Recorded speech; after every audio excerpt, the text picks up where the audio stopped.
Ladies and gentlemen, if I could have your attention, it's my honor to introduce our lunchtime keynote speaker. Admiral Rogers commands the Navy's newest fleet, the 10th Fleet, but he doesn't, as far as I know, have any gray-hulled ships or Tomahawk missiles. Yet his mission as the commander of the 10th Fleet and the U.S. Fleet Cyber Command is just as, if not more important than any other fleet in the Navy. Specifically, Admiral Rogers' core mission is to serve as the central operational authority for networks, cryptologic signals intelligence, information operations, cyber, electronic warfare, and space capabilities in support of forces afloat and ashore. So if you think you have a tough mission wherever you're coming from, try that on for size. And if you actually read the entire mission statement, it goes on in great detail from there. Admiral Rogers was commissioned through the NROTC program at Auburn University and began his naval career as a surface warfare officer. After his initial sea tour, he was designated a cryptologist, and over his career, he has supported operations in places as diverse as the Persian Gulf, Beirut, Afghanistan, the Balkans, and Haiti. Admiral Rogers commanded the Naval Security Group, Activity Winter Harbor, Maine, served as a special assistant to the chairman of the Joint Chiefs of Staff and director of the Chairman's Action Group, and the U.S. Pacific Command's director for intelligence. Prior to assuming command of the U.S. Fleet Cyber Command and 10th Fleet, Admiral Rogers was the Joint Chiefs of Staff director for intelligence. We are very fortunate to have Admiral Rogers, who I know has a very busy schedule, to break out from his responsibilities and come here to the Naval Academy to speak to us this afternoon. Please join me in welcoming Admiral Rogers.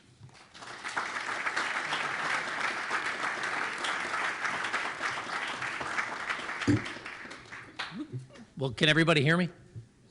All right. Well, I apologize for interrupting your lunch.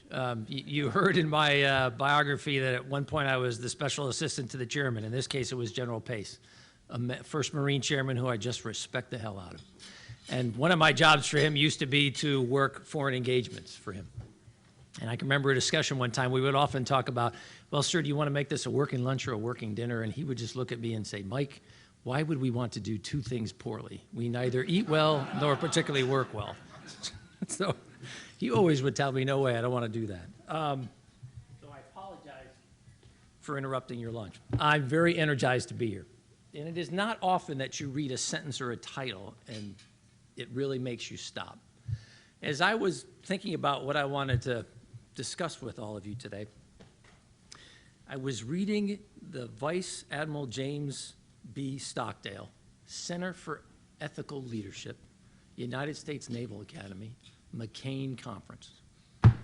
I thought to myself, Vice Admiral Stockdale, in the example that he set in the applications of ethics and leadership in one of the most ultimate crucibles any of us would ever hope or hopefully not have to experience.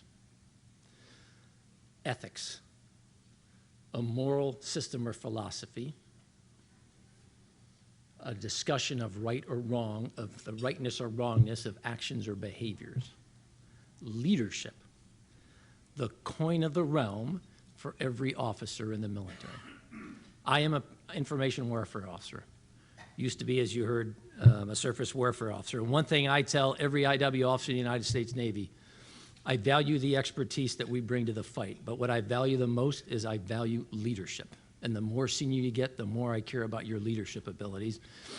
And the other thing I'm always struck by is, we're going to talk about cyber a little bit today.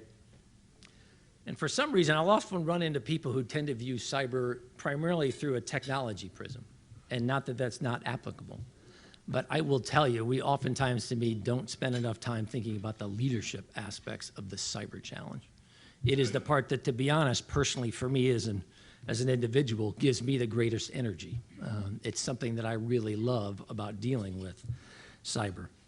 United States Naval Academy, an institution with a long history. As you heard from my biography, I didn't go here. To be honest, I tried to become a midshipman here. And while I was able to convince my congressman that that would be the right move, I was unable to convince the admissions people here that that would be a good move. So I was never able to do it, but I have a son who just graduated from here in the class of 2011. And as a father, I was able to spend some time part of his 4 years here, I was the J2 out in the Pacific, but I was able to spend a little time here as a father and get to see this place in a way I never ever thought that life would take me. And so the Naval Academy holds a good place in my heart. And then John McCain. Think about a family of multiple generations, what they have given to this country, to this Navy. I just stopped and thought to myself for a minute, wow.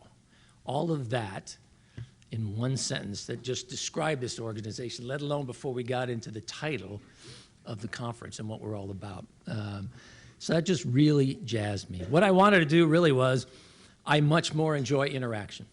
So I would prefer to focus on your questions, but I wanted to give you about 10, 15 minutes on just some general framework thoughts about what tends to drive me as the, quote, operational commander for cyber in the United States Navy, what tends to shape my thought processes and the way I view the world around me and the way we're trying to deal with many of the problems and challenges inherent in the cyber arena.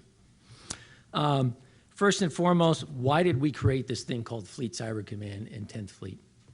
Because the United States Navy came to the recognition, and I think it's a good one, that cyber has, number one, merits a level of investment that's in keeping with a second echelon and a third echelon command. That's what Fleet Cyber Command is, second echelon command. My boss in that hat is the Chief of Naval Operations and General Alexander, the director, in his role as Commander of the United States Cyber Command as his Naval Component Commander, Navy Component Commander.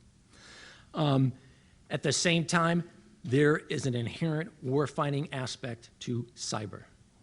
And so we put a traditional fleet warfighting architecture and structure in place to execute it. I thought that was a very powerful message from the United States Navy. Look, cyber is not something we think that sits on a niche somewhere that operates in isolation, that doesn't have direct operational impact. Thirdly, we said we need a structure that, while it has traditional components of any warfighting naval organization at the third echelon level, there are also differences here, and we need a structure that's different. So in every other case in the United States Navy, the mission of a numbered fleet is largely defined by the geography it is responsible for. 10th Fleet is unique as the only numbered fleet in the United States Navy that is defined by its mission set, not by its geography. That's a very different construct. It's a very powerful construct. It's a construct that I think is the right one for the United States Navy. If you hear General Alexander speak, and tomorrow you'll hear Chris Inglis, who is the Deputy Director of the National Security Agency, who is a great man, great American. You may hear him speak about, if one of you asks him, about service constructs, because one thing you will find in the cyber arena is every service has taken a slightly different approach. None of us are all the same. In the case of the Navy, we really mirrored the joint approach to doing this. Now, what do I mean by that? It is not by coincidence that General Alexander in the joint arena is both the commander of U.S. Cyber Command and the director of the National Security Agency. Because what we found in the joint arena is SIGINT and cyber are two coins of the same realm that help enable each other and have direct linkages, and that success in either is directly tied to the success in the other. In the Navy, we came to the exact same conclusion. And we're the only component who has placed both the operational resources of the Navy in terms of cyber into the operational control of a single warfighting organization. We also embedded the service's SIGINT and cryptologic capabilities in that same organization. So like General Alexander, I am both the service, in this case, I am the Navy's operational commander for cyber, and I also have as the commander, have direct control of all the Navy's SIGINT resources.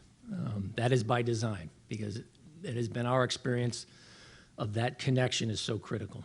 And that would be something I would suggest you might want to ask Chris Inglis when you see him tomorrow. What are his thoughts? Because he can tell about it from the NSA perspective. The next kind of foundational tenet to me is I talk to the team about what are we going to do. In a previous life, when I was in 06, I was the cyber, back in 2002, 2003, I was the lead on the Joint Staff as an 06 for cyber. When I say the lead, what does that mean? At that time, cyber was totally embedded in the 3, General Sadler, now the 5. we didn't even have a policy aspect to it. We had a little bit in the 6, but the 3 did everything for it. And now I apologize, I just blanked out on what I was going to say. The piece that, oh, I know what I want to apologize. One of my experiences from that, it's hard to believe 10 years ago, is we were looking at these problem sets, and it's funny, I talked to General Alexander about, boy, some of this stuff sure hasn't changed from the issues that I was trying to mess with as an 06 when I worked with Roger Herbert and other great Americans who are here today.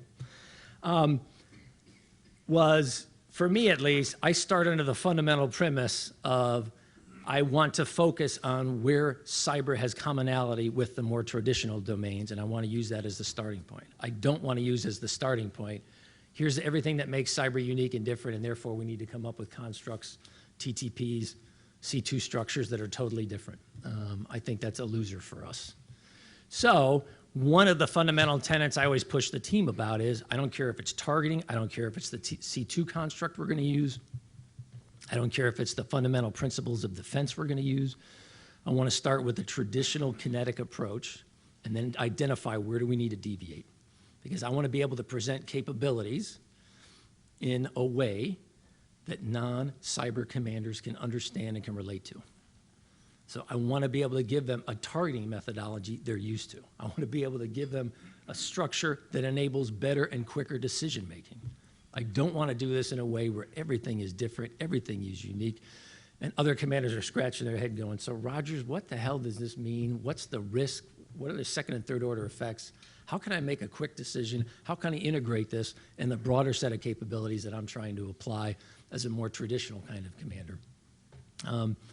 So rightly or wrongly, that tends to be one of the tenets for us at 10th Fleet. Another point I would make is it's very easy in this environment to wring your hands about all the authorities we don't have and how things aren't as clearly delineated as we wish they were, and how really difficult questions like, what's an offensive act in the cyber domain? What is an act of war in the cyber arena? How do you define harm? What does defense mean? And just what is the inherent right of self-defense in a cyber arena? What about anticipatory self-defense, preemptive self-defense, kinds of things that we have dealt with outside the cyber domain for a long, long time that, for good or bad right now in the cyber arena, tend to tie us all up in knots. Another tenet I have told the team we're starting with is, I'm not interested in fixating on what we don't know and what we can't do. I'm interested in fixating on what we can do while we try to address the other stuff. That also plays well to the Navy ethos, because our service culture is, unless I got something in writing that tells me I can't do something, then drive. Use your initiative as a commander, ensure your chain of command stays informed, clearly articulate risk and the second and third order effects, but damn it, make a decision and do it. So good or bad, that is an approach I am always pounding on the team about. We can tie ourselves up in knots if we keep telling ourselves what we can't do. And hey, I don't have it all clearly delineated.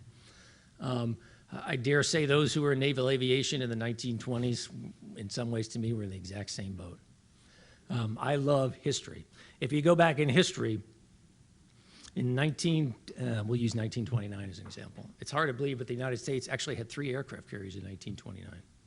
One was a converted coal carrier, and 2 were hulls that had been battle cruiser hulls, but because of the Washington Navy Treaty of 1927 and the tonnage limits that were in place, we had to repurpose the hulls. And so rather than scrap them, the decision was made, well, let's just convert those 2 into carriers. They became Lexington and Saratoga, hulls 2 and 3 for us in the carrier arena.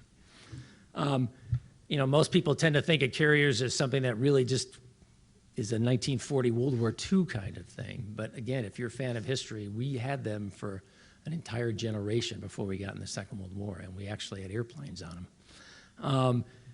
And to some ways, cyber to me, we're about where naval aviation was in 1929. Hey, we've got some core capability that's going to enable us to demonstrate capability to the more traditional operational commanders that are out there. But at the same time, we know that the future is going to be different than what it is right now. And we're going to start to think in advance about how can we use those capabilities as they come online. Again, if you're a student of history, you go back to 1941 and the dark days of Pearl Harbor. And if you look at our conduct in the Second World War, particularly in the Pacific Almost every one of the major operational concepts we employed, we put together in the 1930s. Fast carrier groups, integrated logistic trains with high speed that could keep up, battleships to integrate into carrier task groups. We talked about all that stuff. Amphibious warfare. The first landing craft were all products in the 20s and the 30s. We were doing amphibious landings. Again, if you like history, go back to what we did in Haiti in the 20s. We didn't have the perfect equipment, but the Marine Corps was perfecting doctrine that in a decade we were going to use in an operational way, and we just take it for granted. I see cyber in much the same way. We don't have the full range of capabilities that I think we're going to have in the future, but that doesn't mean we can't do some really innovative things and lay the groundwork for what's going to happen as this starts to really gain maturity. Because I'm only the second commander of this organization. As a warfighting organization, this iteration, it's only been around for 25 months. Although again, if you're a student of history, 10th Fleet actually stood up by then CNO Ernest King in 1942, driven by a problem set, ASW.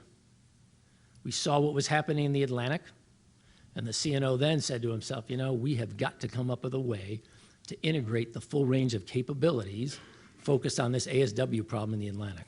And it's not about hulls. 10th Fleet, as stood up originally in 1942, was not assigned operational control over anything gray. What the CNO then said was, I want you to bring together all the information, the knowledge, I want you to apply operational research techniques, I want you to put a discipline and a framework to this problem set, and I then want to lay that over a traditional C2 structure. 10th Fleet then stood down in 1945, and you think about the success we were able to gain in the ASW arena in a relatively short period of time because we took a fundamental different approach to the problem set, and we didn't fixate on platforms. We tried to step back and think about the problem set much more broadly. So it's not by chance that Admiral Roughhead, as the CNO, said to himself, I got a problem set with some of those same characteristics. Let's bring 10th Fleet back. And I'm the lucky beneficiary. I love what I do. This is a mission set that is going to grow in importance. It is a mission set in which we will conduct a wide range of very traditional military activities. Reconnaissance, defense, attack, the same kinds of things we do in every other arena. And with that, I would much rather listen to your questions, and because I find I learn as much in these things as I do from the people I get to interact with. So, sir. Sir, I'm Mark Cook from the Naval War College. Hey, Mark. Could you say something about the lash-up between 10th Fleet and the rest of the Navy? I mean, how do your capabilities, your research get pushed out to the rest of the Navy? Jack. Can everybody hear me? Yes, sir. I just don't like being safe with my voice. Within 10th Fleet, I talked about traditional warfighting structure. And so one of the things that I inherited from my predecessor, Barry McCullough, which I thought was a great thing, was 10th Fleet's got to have subordinate warfighting structures that can plug into the traditional frameworks elsewhere, 5th Fleet, 6th Fleet, 7th. So we have created subordinate task forces. Those task forces are aligned both functionally against the mission set, computer network operations, computer network defense, the offensive side. We also have a research and development capability, but then we also have a segment that's aligned against traditional operational commanders. So if you are NAVCENT right now and you're Vice Admiral Fox, you have a single task force element within our structure that is dedicated to your support, that is a one-stop shop across all 6 of our primary lanes of operation. Because I found one of the challenges was, look, we've got to be able to bring this all together in a way that can enable the outcomes desired by that forward operation commander. It can't be, hey, look, you've got to get smarter about us, and you've got to change everything you're doing to align with us. You've got to align with that. Is your task force like physically deployed? It's a combination of assets that we place forward with NAVCENT. In fact, we're in the midst right now of a debate about, hey, is part of this, should I push an LNO forward and say, hey, look, I'll give you a single point of contact forward with you as opposed to the kind of virtual kind of thing. So that's kind of how we try to plug in. And then I try to make sure, I try to make sure that as a commander, I am directly linked. I spend a lot of time interacting with the Admiral Foxes of the world, the Admiral Pandolfs of the world, the Admiral Swifts, Another thing that I really love about this framework for the Navy, because I am both a second and a third echelon command, I am also theoretically, although I acknowledge I am a 3-star and a 4-star, Admiral Harvey, Admiral Haney out in Pac Fleet. We are all second echelon commanders who report to the CMO. I am very fortunate, and the service is very fortunate right now, to have a set of senior leaders, both in the operational arena as well as back in the Pentagon, who really want to get into this. I don't spend any of my time discussing with senior leaders, whether they be resource people, force providers, joint commanders, or traditional operational commanders at the number fleet level. I spend 0 time discussing with them about, you really need to pay attention to this because it's important. 0 time. It is all for them about, you know, Rogers, you guys are the experts for this. I say experts in quotation marks because I'm not sure anybody's an expert in this. You guys represent the capability for the service. What can we do to help? How can we use it? Here's what I'm trying to get done. How can you help me? That is so different from the environment I can remember earlier in my life. Where, to be honest, I spent as much time talking to senior commanders about, here's why this is important. In that time, it was a little less cyber, a little bit more about cryptology, just speaking about. Here's why you ought to pay attention to this, sir, because it can do things for you. And never have these discussions anymore, which is great for us. If I could, sir. Yes, sorry, I wanted to jump in. No, that's my fault. George Lucas, I worked for Colonel Athens in Stockdale Center. Now, this is where you're supposed to say he's the finest leader you have ever And you're right. I'll talk to some offline about the Trinity of Marine heroes, which he's the third member, but let that go for now. This is something that, I want to go back to something you said at the beginning about when you took command, you asked, don't tell me what I can't do, tell me what I can do, tell me what we can accomplish. And there's sort of 2 senses of that. One is feasibility, you know, what are our capabilities? And the other is the one that we thought was important but less well addressed, the leadership ethics side. That is, what are we trying to accomplish? What are we willing to do to get there? And what are we unwilling to do, if anything, even if it would achieve the objective? And it seems to me that the thing that's difficult about cyber is that when it turns to that set of leadership ethics questions, combat warriors, uniform warriors, you know, traditional warfighters have one way in tradition of thinking about those questions, pretty well founded and well established. And this conflict is being, or this domain is being driven not by those folks so much, but by the ISR and intel communities. And these work together. It's like law and ethics. They're together, but they're distinct. They think differently about stuff. And now it's the ISR folks who are in the driver's seat, you know, leading the way. How do we go about doing leadership and ethics in that context? Does it create any difficulties, present any opportunities, and where that's going? First of all, in my previous conversation, can everybody hear me? I didn't like trail off and you're going to go. I will tell you that the cultural piece I find to be one of my biggest challenges. And it is a cultural piece both within the broader service, but to be brutally honest, within my own organization and my own domain. If my team has to hear me 2-3 times a day about, damn it, stop talking to me like a service provider, talk to me like a network fighter. Outages are interesting, but they're not particularly relevant to me, guys. I'm interested in what are the operational impacts here, what are the trade-offs, what do we need to tell the operational commander to help him understand this. That's a cultural thing for us. I find it more of an issue. Oh, you want me to use the microphone? Okay. Sorry. Damn it. I was really rolling there. So I find the cultural piece to be as much an inside one. Now, I will be honest. One of the things I asked myself was, well, Rogers, why did they pick a guy like you to go to do this job? You know, what is the organization looking for? Do they want an IW officer? Or are they looking for something bigger? I believe that they're looking for something bigger. Rightly or wrongly, for me at least, I have spent, it's funny, although I was a surface warfare officer for 6 years, I've been in 30 years. I just went over 30 years a couple months ago. Of that, I have spent 24 as a cryptologist or IW officer. I have spent 6 as a surface warfare officer. And yet, I will be honest and tell you that the first 6 probably shaped me more than anything else I've ever done. They shape the way I tend to view the world. They shape the way I tend to prioritize, the way I think. Then the second point I would make, and it's something I talk about internally within the Information Dominance Corps, as one of the seniors in that construct for the Navy. We have got to broaden the experience set of the people who are doing this domain. Because it can't be, hey, all I know is cyber.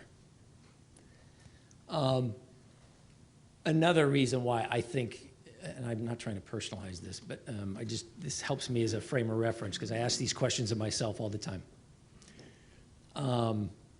Some of you heard, I'm not an intel officer, but I got into the intel arena. When I became a flag officer, I got sent out to PACOM to be the J2, and then I got sent to the Pentagon to be the J2 to the Joint Chiefs of Staff. I'm not an intelligence officer. Before I went out to PACOM as the J2, I had not been in an intel structure since 1995. I got out there in 2007. I hadn't been in an N2 structure in my career since 1995.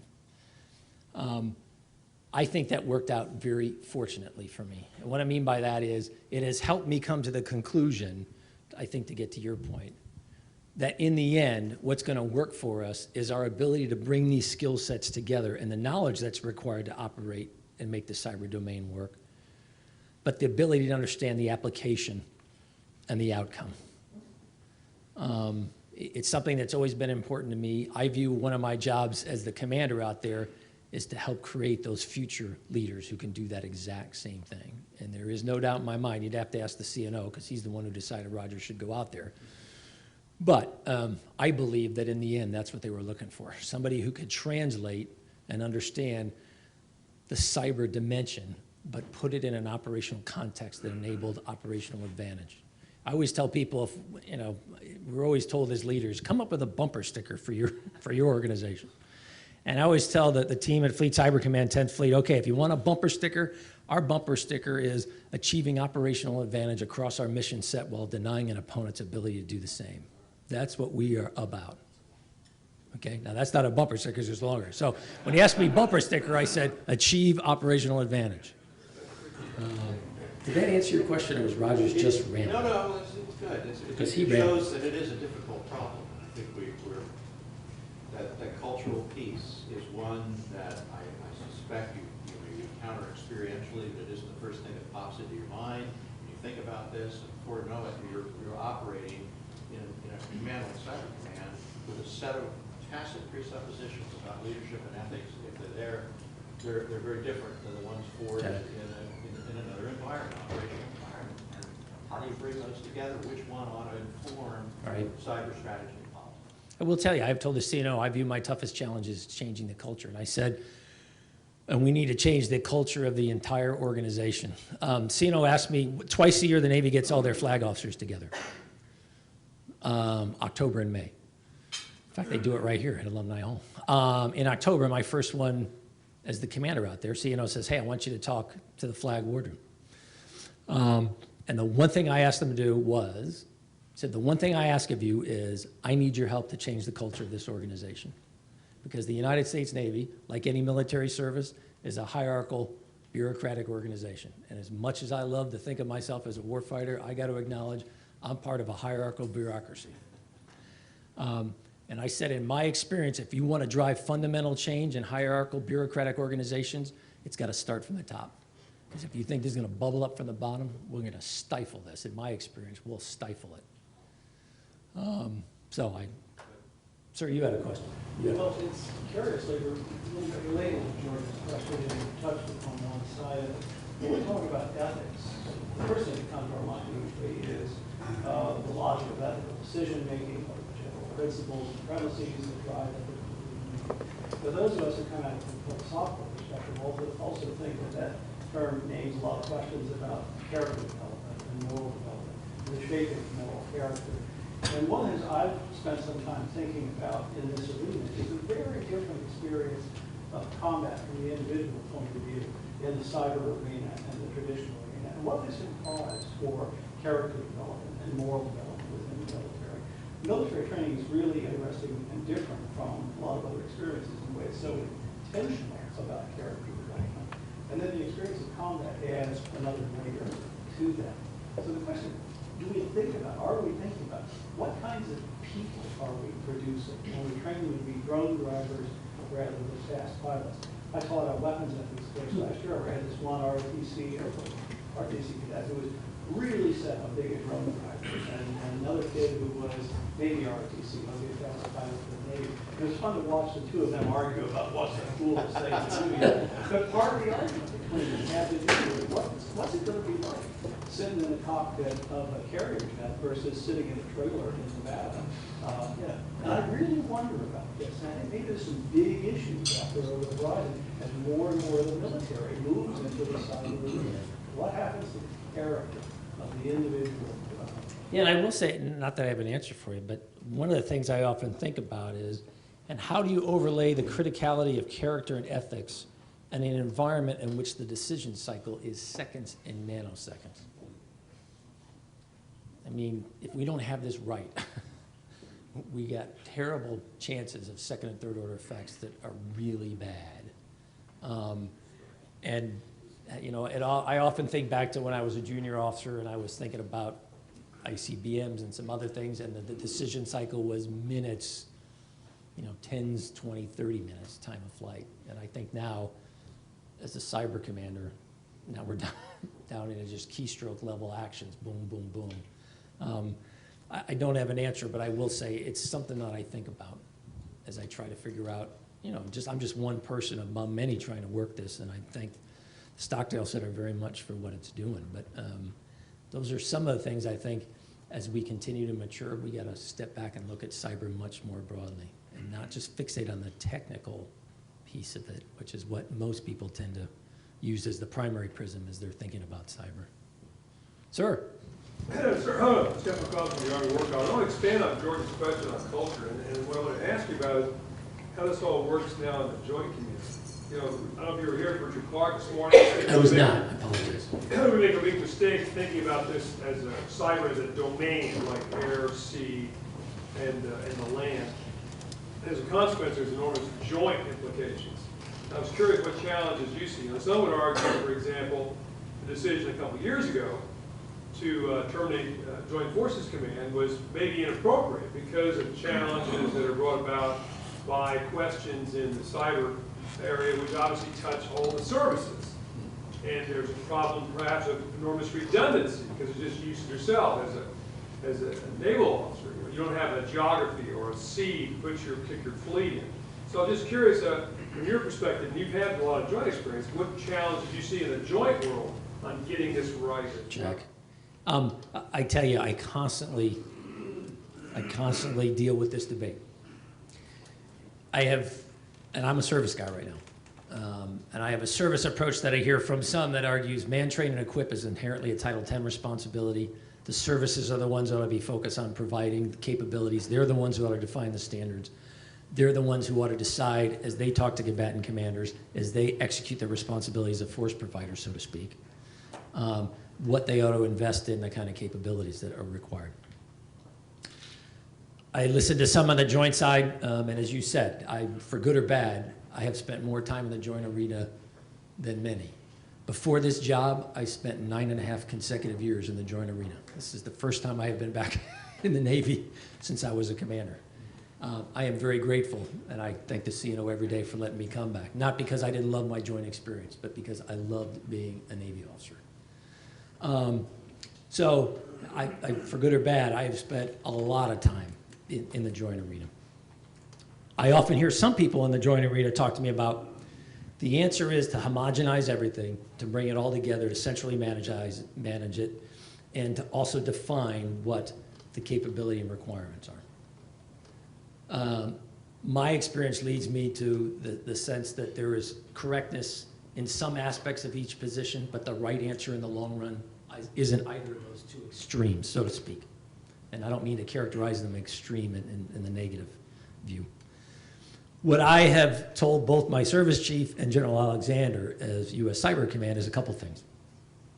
First, I think SIGINT offers a very powerful model for us.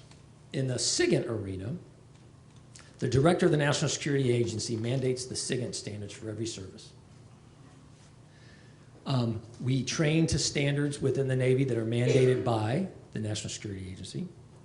And over time, within the SIGINT arena, each of the services, rather than replicate the full range of training as an example across the full SIGINT mission set, we came to the conclusion that perhaps we could use each other's capabilities.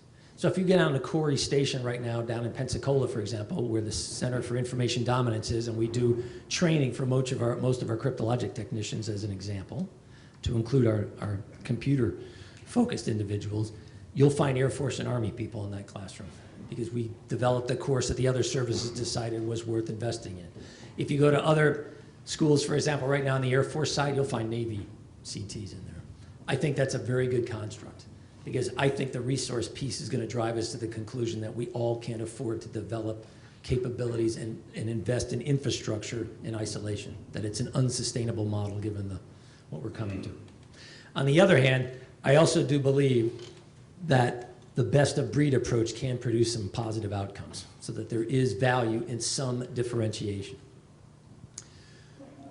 U.S. Cyber Command at the moment has tasked their components to align along combatant commander routes. What do I mean by that? I have been tasked by U.S. Cyber Command to be the primary lead for U.S. Pacific Command, for USFK and his subordinate commanders, for Southern Command. Let's see, Air Force is going to do, I apologize, I'm blanking. Let me start with Army. Army's going to do CENTCOM and NORTHCOM.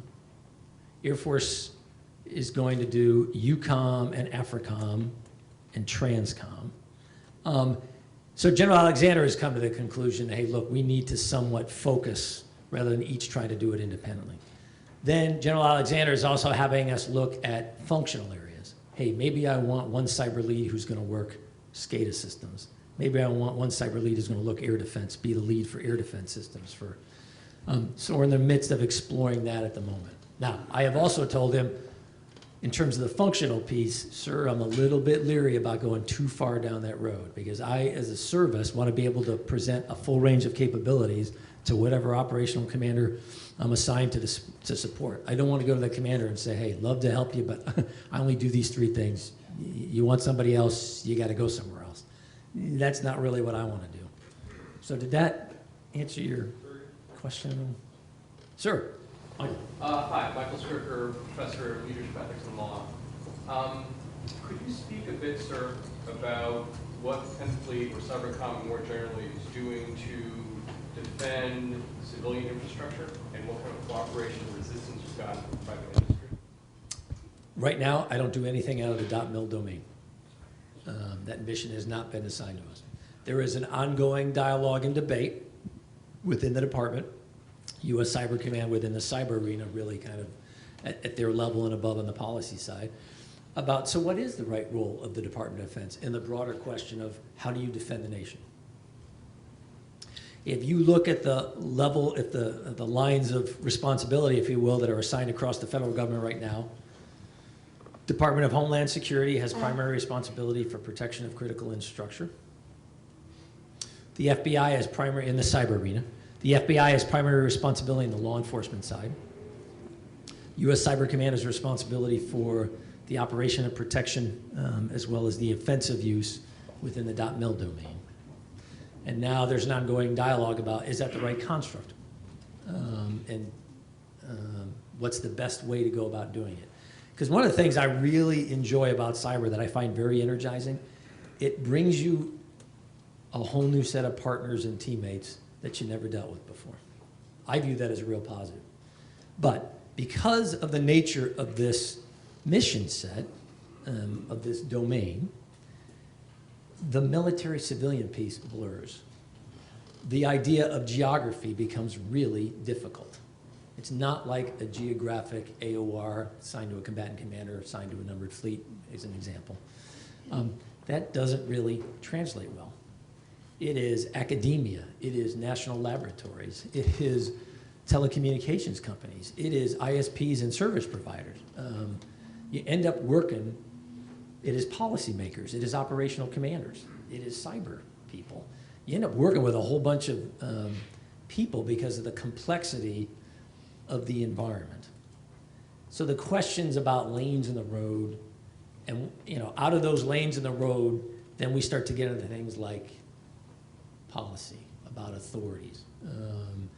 And as I was not here today, but I'm sure you came away with a sense of how challenging those questions are right now, and how that they are not clearly defined. And I don't mean to throw stones at anybody. I think the reality is we all got to be honest with each other.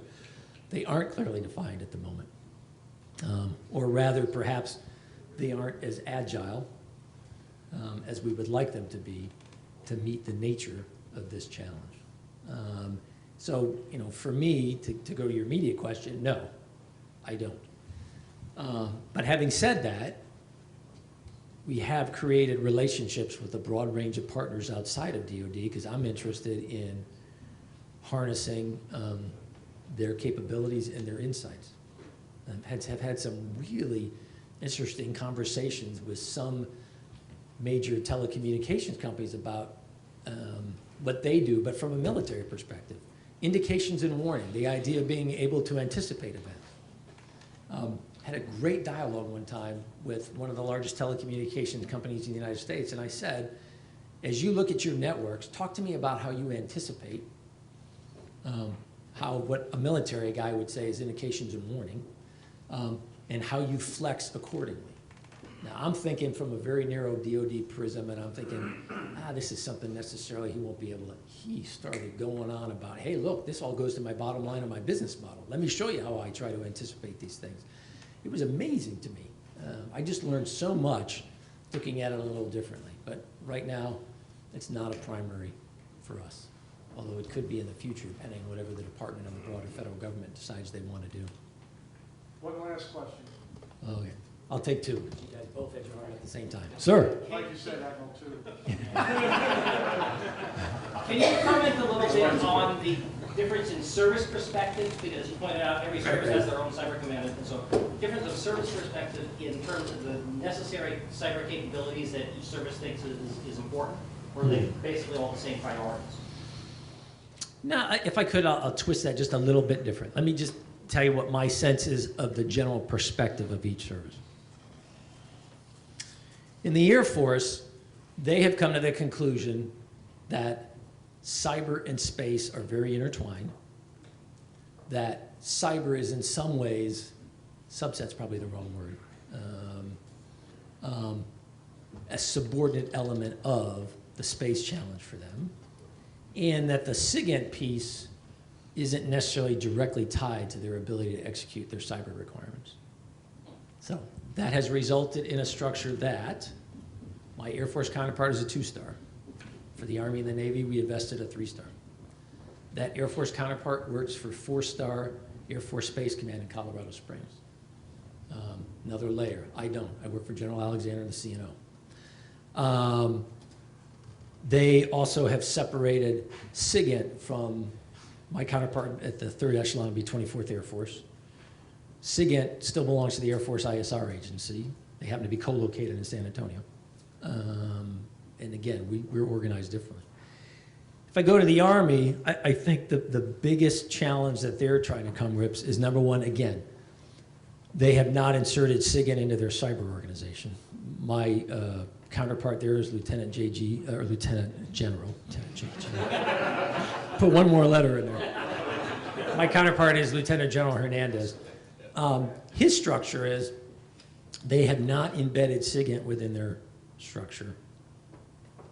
They differentiate between cyber and network operations. So some of the theater signal brigades, for example, don't necessarily all work for him.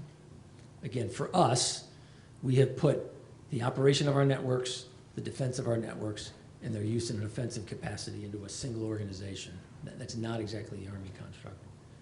The Marines kind of are a hybrid. They're somewhat the way we are. Probably the biggest difference is the SIGINT piece isn't embedded within their organization. So every service came to different conclusions. Doesn't mean they're good, they're bad. I'm not here to say if they're right and they're wrong. All of us came to to different conclusions. But based on institutional history, it sounds like not necessarily an analysis of mission needs. Well, I don't think that's being fair to them. But on the other hand, I will say, it's fair to say I think it reflects their history. For us, we already were the only service that differentiated SIGINT from Intel. We had cryptologic technicians, enlisted professionals, and IW officers separate from Intel officers. It was easy for us, because we've already differentiated, to move that all into a different organization. Air Force doesn't do it that way, so it was harder for them. Air Force, huge investment in space, fair to say, larger than us as a Navy. So that, in part drove them to a different conclusion, and Army a little different. So we're all different. Now, if you ask General Alexander, as the Joint Commander, what does he think the right answer? He has been very visible in saying the United States Navy has the structure that's the right one for this domain, and the rest of you guys need to do what the Navy is doing. Now, I'm not putting words in his mouth. If you ask General Alexander, that's what he'll tell you. In part because we have come to the conclusion that the same thing we do in the joint world kind of makes sense in the service world. Sir. Sir, Charlie Dunlap, retired Air Force. Charlie. Fantastic presentation. Uh-oh, this is when the hard question comes down. This is when... It's really weird because I have never in my career ever agreed with every single thing naval officer until now. I'm trying to think of something. But for the young folks coming up and maybe the not so young folks, do you have 2 or 3 books that, or something that you would recommend that they, perhaps read to really get their mindset into this area? The first one I'll tell you is one that I didn't think of right away. Oh, God dang it. What is it? The Song of Neptune? Who wrote Tin Can Sailors? His last name starts with an H. Hirsch. Oh, come on, you hardened professionals. Dang it. Anyway, the guy who wrote Tin Can Sailor just wrote a book about Guadalcanal. About the maritime actions around Guadalcanal. Neptune's Inferno. Neptune's Inferno. That's great. What I found interesting about Neptune's Inferno was read through it and think about how we as a service tried to implement a technology known as radar in its real infancy in a tactical warfighting scenario. And it is just amazing to me when you look at things like C2, organization, formations, passage of information. As they were trying to deal with all this stuff, we had a great technical advantage that we didn't take. We had a great technical capability that we didn't take full operational advantage of because of a lot of reasons. And it's very painful as you're going through that to just read, oh man. Because well-meaning people making decisions driven by their experience. Experience can be very powerful, but if you're not careful, experience can be very limiting. Through a lot of pain, and in the end, the loss of a lot of men and a lot of ships, ultimately arrived, at a much better TTP. That'd be number one. The second one is a book someone gave me, and I apologize, I can't remember the author. It's called Leading Geeks. Somebody said to me, and it kind of goes to your question. Those who are technically focused in life often bring a different cultural and attitudinal approach to doing things. And you need to be thinking about that. Because one of the other challenges in the cyber domain, this ain't all gonna be uniforms doing this. And we're no different. We have a lot of core civilian people that we rely on that are part of our team, that we couldn't execute our operations without them. So that was a real interesting one. And then otherwise, I would just say, the same reading list that leaders are telling you to think about, man, those principles in some ways are every bit as applicable. I have a business background. My undergraduate degree is in personal management and industrial relations. I've never negotiated a contract in my freaking life, but that's what my education was supposed to help me do. And yet, I feel very comfortable in this world. So one of the comments I would make to all of you, and then if I could, I'm going to take one more question because a uniform didn't ask a single question. Don't let the technical piece be a limiter for you. And don't let the technical piece be the only thing that shapes your views as we try to figure out what's the right way ahead in this environment. It is so much broader than that. And much of the same skill sets and experiences that you will gain in your career, in other areas are every bit as applicable here as they were in those areas. And don't sit there and say to yourself, well, geez, I've never had a cyber tour and I'm not as smart as, doesn't mean you can't get involved. Because at the moment, we're trying to figure out what the right answer is. Any uniform questions, because I feel bad. Well done. We didn't take the bullet for the team, Mr. Roberts. I actually had the opportunity to be trained by your son. He was a training sergeant. Let's not go the suck-up route here, young man. Let's not go the suck-up. One of the best ways to learn ethics that we've found here is, case studies. So what's the hardest ethical decision you've had to make in the cyber domain, sir?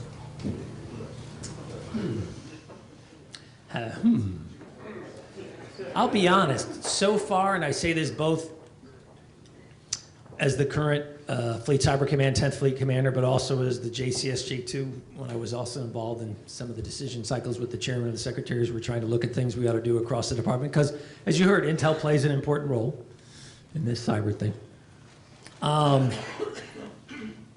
be honest, I have not encountered a situation yet where I felt that I didn't have the grounding to make the decision, or that I was uncomfortable with what we were dealing with. Now, it was complicated, don't get me wrong, and I'm sure Mr. Clark talked to you about what he saw from his perspective on the national security staff. But I never really, I haven't encountered anything yet in the cyber arena where I felt, ooh, that's such a dilemma that I'm uncomfortable with the decision of what we're doing.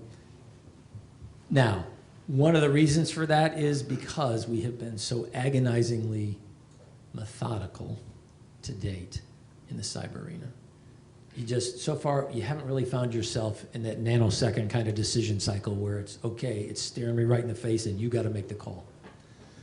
Much of it still has been long discussions about capability, second and third order effects, collateral damage, all the kinds of things we're used to in a more traditional or kinetic arena. The question that I often wonder about is, that's great, what's going to happen when we get comfortable and we push these kinds of decisions down to a much more tactical level, and much more junior people suddenly are going to find themselves in that same experience they do every day on patrol in Afghanistan, where, hey, it's all this theoretical stuff is great, and I really appreciate the leadership that my company commander and my battalion commander and the CG's given me, but now I'm out here on the patrol with 8 of my buddies, and it's just us. And I'm trying to make sure I do the right thing.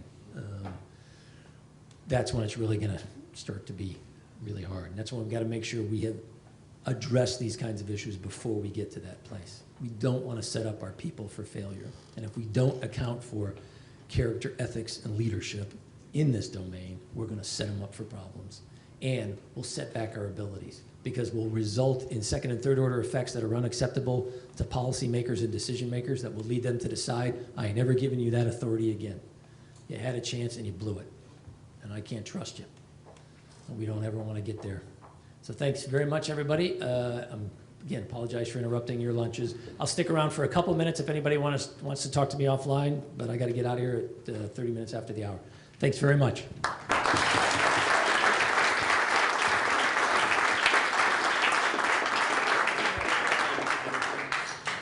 I'd like to thank Admiral Rogers for again taking time out to interrupt our lunches, because I think it was worth it.